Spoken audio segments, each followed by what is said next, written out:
Hey, Refuge Nation. Welcome to the Refuge Collective podcast, where we feature real people with real stories to share.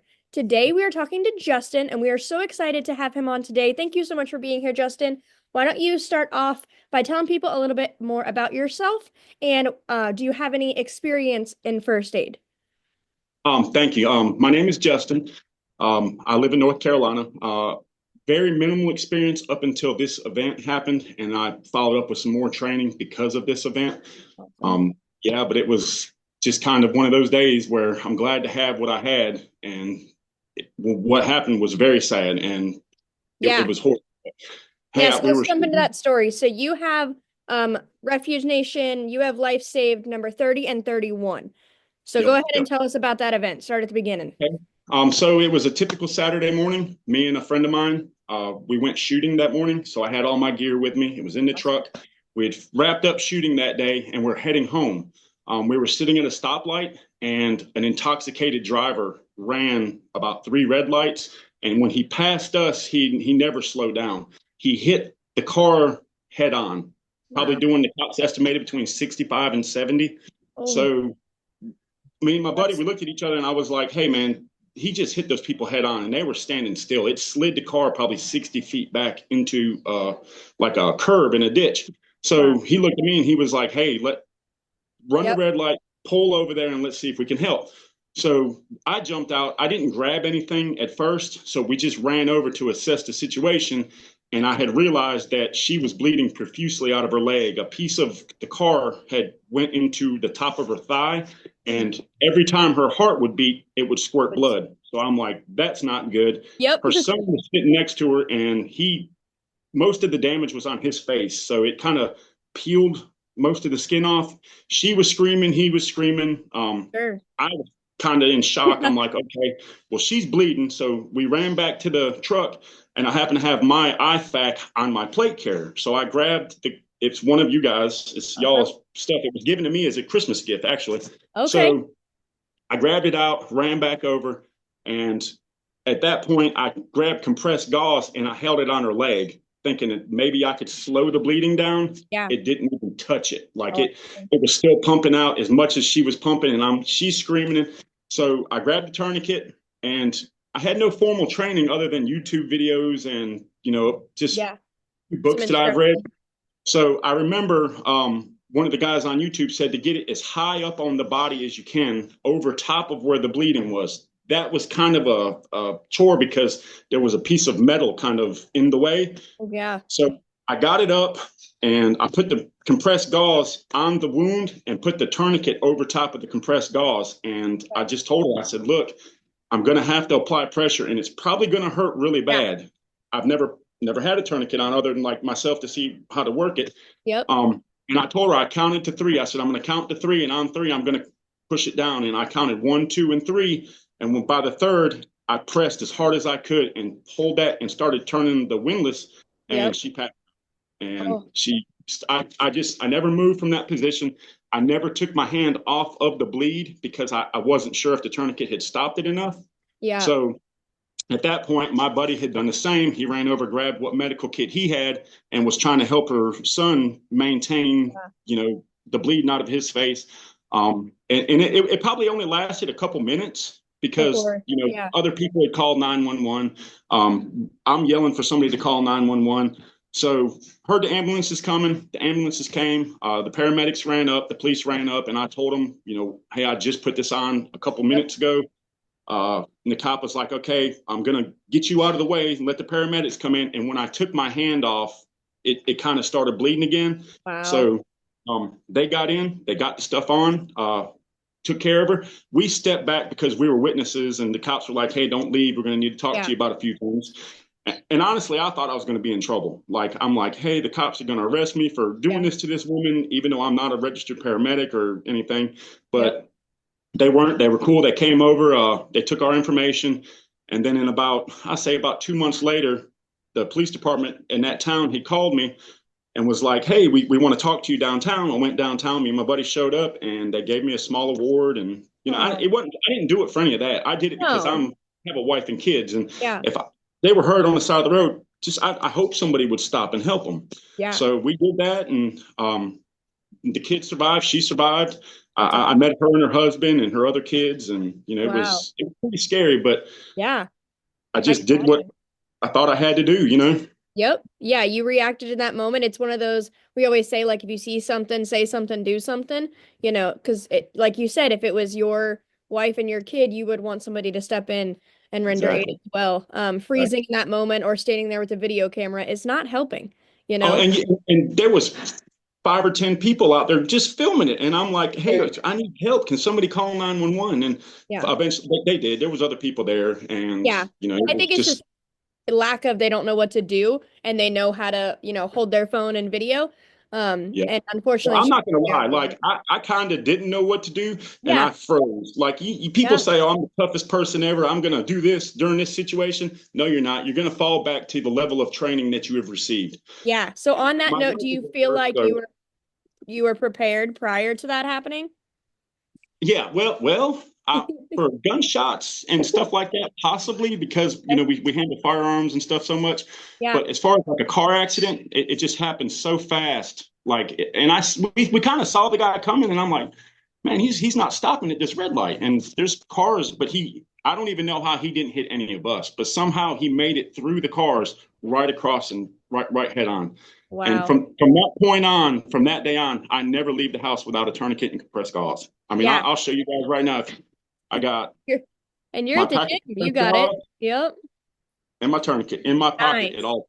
I Yeah. never leave home. I mean, it's not even just because of yourself or gunshots or anything. You're more than likely probably not going to see somebody get a gunshot. You're going to more than likely see a car accident, a Yep. motorcycle accident, something like that. So Yeah. We we always say always one of the go most ahead. dangerous things we do in our day is drive those vehicles. You never Yes, know, yes. Sally texting next to you or a drunk driver or Yes. brakes go out. You just never know out there. And And I rode a motorcycle for many years, and I yeah, always had a tourniquet in my pocket just because a friend of mine was riding with a group of guys, and a car ran him off the road, and he hit the guardrail, and it took wow. his leg off. They didn't have a tourniquet, compressed gauze, nothing. They actually used a belt to stop Yeah. the bleeding long enough to get there, but Well, for the that's good. ambulance to get there. But after that, I started really thinking, hey, I need to step my medical game up. Like Yeah. I'd take some basic first aid classes, some trauma classes. We're saving up and trying to find out when we can come to one of you guys' classes because Well, that's you awesome. guys by far are the best that I've seen out here. So, Yeah. but it was just, I guess I was just happened to be. Right place at the right time. The father had you there. And you had the gear at least in the vehicle. Next time you're probably going to think like take it with me when I go to try to assess the situation, but you at least knew to move your vehicle over there and render aid, as quickly as you can, assess the situation. My Wi-Fi cut off.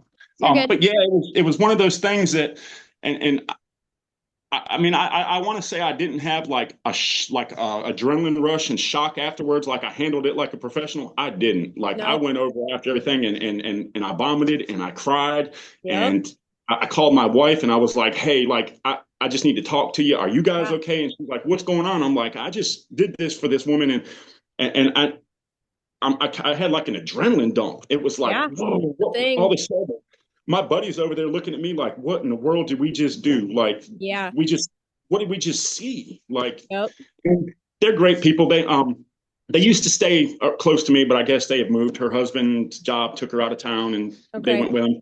And I wanted to say I stayed in touch with them over the years, but we haven't. It's just, I just It's know life. that in my heart that her and her son are here because of me and my buddy's actions, and Yeah. that's all the everybody said you're a hero. I'm not a hero. I'm just an average dude on the street that day.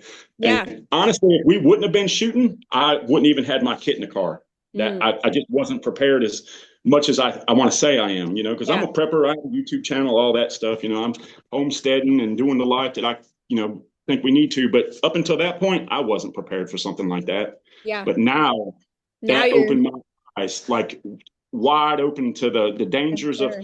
just everyday life that what can happen. Yeah. So You never know when accidents are going to happen, and you are the only person that's going to be at your own accident. And even though exactly. that wasn't your accident, Yah put you, Yah allowed you to be prepared in that moment because you had been at the range and you had it on your plate carrier. And if it would have been, on your way to work a different day and you wouldn't have had your kid on you, you would have been helpless. You would have Yep. tried your belt or tried other things and, And she would have passed away improvise, in my arm. plan to The fail, police officer, he told me, he said, look, he said, if you wouldn't have why are you a security officer, a policeman, or military? I was like, no, sir, I'm just a prepared citizen that Yeah. happened to be at the range with my buddy. And that day, we had done like a mock drill. So we acted like a landmine exploded or something. I don't even remember what we did that day. It was Yeah. like a landmine exploded, and we lost our leg, and we had to pull our tourniquets out. And my buddy's tourniquet was still in plastic. Oh my Like goodness. he hadn't even taken it out. Like he in his IFAC was like a generic one, I guess, like China made. But Yeah. it was in plastic. Luckily, he didn't need his. Mine Yeah. was out. I had used mine that day to like, hey, my leg's gone. What do I do? Yeah. And Yeah. it's Training. training is great. Like, but you don't get. I haven't seen a lot of training to where you get like realistic with it, where like you, she wasn't just laying there being still. Like she was Oh yeah. trying to get to her son. She was screaming for her husband. She was screaming at me, like, and she's trying. And I'm just like, ma'am, I have to do this. I have to do this. Yep. The thing was, I was so in shock myself. Like I just witnessed this, Yeah. and I've seen accidents before, on the side of the road where fender Yeah. benders, maybe before, and I'm like, oh yeah, somebody will get it. But for some reason that day, I looked at my buddy and I was like, man, we got to go over there. Like this Yeah. isn't the noise, the sound, and it could have just as much been us because he only missed us by a couple feet. Yeah. That's Like easy. they said that his blood alcohol level was high. He actually got 2 years in prison for the wreck, Wow. which was a good thing. Like the Yeah. guy was drinking, and I get from what the cop said that he said and he didn't even get hurt. He like got out and was like stumbling around, like Yeah. what happened? And we're like, dude, you just about killed two people. Like, Yeah. Unfortunately, alcohol makes you a little bit more, nimble yeah, in situations, yeah, and it actually happens a lot of the time. They come out, okay in situations and yep, end up causing harm to others. But yep, yeah, back on the training side, that's a huge part of why we do scenario-based training, and why we don't even use dummies. We use live role players because yep. the casualty is not just going to lay there. They're going to be screaming. They're going to be fighting you. They're going to be wanting to take their tourniquet off. They're going to, Screaming, yelling, yeah. and the thing that I thought was the hardest about it all is how slippery everything gets when there's blood Oh yeah. involved. Like Blood I didn't is realize wet and that. slippery. Yeah, Yeah. it's not like saliva or water. It's No, it's super slippery, and it was all yeah. over me and all over her. And I didn't even think about putting gloves on. Like I don't think Yeah. I had time to be like, okay, hold on, man, let me get my gloves on and put my shirt. Like it Yeah. covered me, and I was like Yeah. in shock. And I said, man, that. So now after the accident, we train first aid.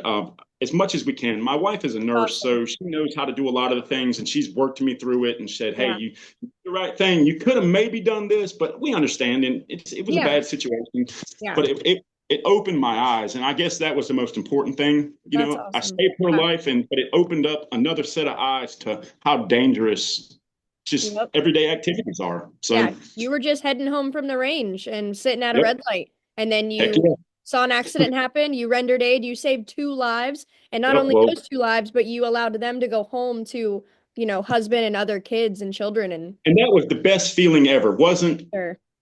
And doing the that's not why whole you did it, but at no. the end, like you When understand, her you would husband totally came do up. it again.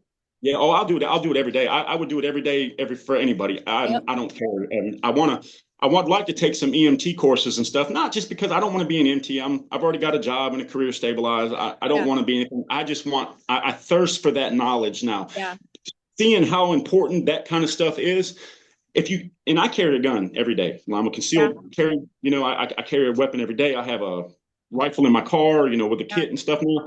But if you can make a hole, you definitely need to be able to fix a hole, because Yep. not even on yourself, because there's so much crazy stuff happening in the world, drugs and alcohol and just And crazy sex people now that want to and hurt the people. It yeah. all is a big swirl of hate and evil, and there's got Yep. to be somebody, and if not me, then who? Exactly. That day, Yeah. if it wasn't me, then who would have stopped? So, Exactly. So, but it, that is, awesome story. Thank you for coming on and sharing with us. Is there anything else you want to tell the people who are listening and watching this, in regards to what you learned? go get some training, even if it's not through Refuge Medical. If you can Yeah. just go get some local first aid training and carry a tourniquet, and at least a tourniquet and some compressed gauze. You can do a lot with that. I have learned really fast that you Yeah. can do a lot with that. But Yeah. definitely get some training, because when the situation arises, you're going to fall back to that training. Yep. Unfortunately, at that time, I hadn't had much training other than some YouTube videos and playing with some stuff on tourniquets and stuff on myself. Yeah. Go get some training, because if you see something like that, and stop, don't just drive by thinking everybody's okay. Even if it's a fender bender, you never know. Stop. Say, hey, are you guys okay? Do you need help? Do you need me to call somebody? 911. And don't video it. Just don't video the whole thing. Just stop and help. If you're in that situation and y'all put you in that situation, It was for a jump at reason. it, because Yeah. you might just be the one that saves somebody's life. For sure. Yeah, that's what coming to training, traveling, it's expensive and things happen, life happens, it's hard to get away. And that's actually why we started the webinar. I don't know if you saw recently we started a bleeding prevention webinar. We just go over tourniquets and wound packing gauze. It's a live, video like this. We answer questions. We're able to instructionally show you guys how to do it. So even just something like that, if you can't, get out and travel and go to class, like get online, watch YouTube videos. The whole trauma medicine series is out there. There is so much you can learn online it's still instructional. It's not hands-on training. You still should get to a class, whether it's local or coming out to Refuge, but you can have the gear unless you know how to use it. Yeah. It only gets you so far, Yep. You can have all the cool guy gear in the world, but if you don't have any time to go and train with it, you're not going to know how to do it. Like, you can have the best gear in the world and just watch somebody die in your arms because you have no clue how to get that tourniquet on them. And I don't ever want that feeling. Take the tourniquet out of plastic and get it set up. That was another thing that we learned. It's cool to have all the cool guy gear and run and play in the mud. And yes, your tourniquet's going to get dirty. It's going to fray. But how much is it really worth to somebody's life? Get out and do the things and learn. That was the main thing that I took away from it was, hey man, you watch YouTube videos. I got some gear. You're a cool guy. No, you're not a cool guy. You didn't know anything. Now you know. Now I know that you need to know something. Something you have to, anything. Like I tell my family all the time, any port in a storm. Like, a boat doesn't care if there's a hurricane coming, where the port is, they go to it. Same as anything else. If you can save somebody, then go get some training. And there's a lot of free training, first aid, simple first aid. I mean, they don't really get into the trauma part of it, but anything. Like anything. I read books. Yeah, a lot of books. We keep books. I keep manuals. There's anything you can get that fills that void of not knowing, because you never know when it's going to happen to you. And anybody who says, "Oh, that'll never happen to me," yeah, okay. I thought the same thing. Oh, I'll never have to go out and put a tourniquet on somebody. I'll never have to fill somebody's gunshot wound, or like my buddy, he had to pick her son's face kind of back up and put it on his skull and held it. And he's screaming for his mom. She was screaming for her husband and him until she passed out. But the whole reward, the best thing out of that whole situation, other than the fact that it made me wake up and want to be more prepared, was when her husband came up to me and hugged me and said, because of you and your friend, my wife and child are still here, and I owe you my life for that. I was like, you don't owe me anything, buddy. I was just there. I just happened to be there at the right place at the wrong time. That was the wrong time for them, the right place for us. So. Yeah. Well, thank you so much for joining us and sharing your story with us. Refuge Nation, we hope you were inspired by our guest today. And if you have a story to tell, we want you to reach out to us and share it. So reach out to media@refugemedical.com. And thank you guys for listening. And as always, stay prepared.